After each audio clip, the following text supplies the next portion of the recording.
L'autre soir, j'étais posée sur mon canapé, un thé chaud entre les mains, plongée dans Love is Blind comme à chaque nouvelle saison. Je regarde cette émission depuis tellement longtemps que j'ai l'impression de connaître les candidats avant même qu'ils parlent. Et pourtant, à chaque fois, quelque chose en moi se passe. Ce soir-là, un moment particulier m'a attrapé.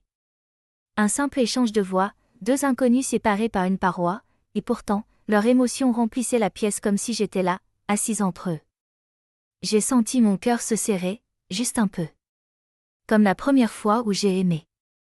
Comme la première fois où j'ai cru. En tant que coach, j'observe ces scènes avec tous mes sens. Je vois les respirations qui changent, les épaules qui se relâchent, l'énergie qui circule avant même que les mots n'arrivent. Et chaque début de saison me donne l'illusion que cette fois, oui, ces couples vont se choisir pour de vrai. Mais très vite, je me rappelle ce que j'accompagne chaque jour. L'étincelle ne suffit pas. Ce qui se passe dans ces pods, dans cet espace hors du temps, c'est un phénomène profondément humain. Quand un sens disparaît, les autres s'éveillent comme des loups affamés.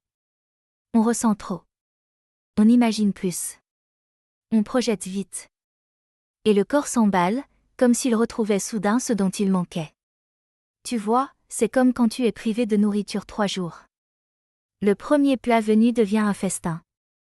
Non pas parce qu'il est exceptionnel, mais parce que tu avais faim. Dans ces rencontres aveugles, c'est pareil. Le cœur, privé de repères visuels, se jette sur l'émotion brute, la croyant réalité. Ce cœur croit avoir trouvé la solution à un vide intérieur. Ainsi, une voix douce devient une promesse. Un mot gentil devient une preuve. Une connexion rapide devient un destin. La rencontre arrive.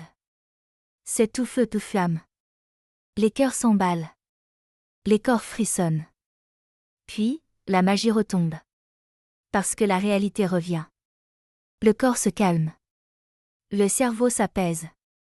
Et l'on découvre l'autre, pas l'image, ni l'espoir, ni la projection, mais l'être humain. C'est là que se joue l'amour, le vrai. Dans la rencontre de deux vérités, pas de deux illusions. Pour moi, l'amour ne peut plus être aveugle. Il a besoin d'yeux ouverts, d'un cœur solide, d'un passé apaisé. Il a besoin de conscience. D'engagement. De courage. Si tu veux comprendre ces dynamiques, décoder tes relations, ou simplement apprendre à aimer sans te perdre. Je suis Ara. Et je marche à tes côtés.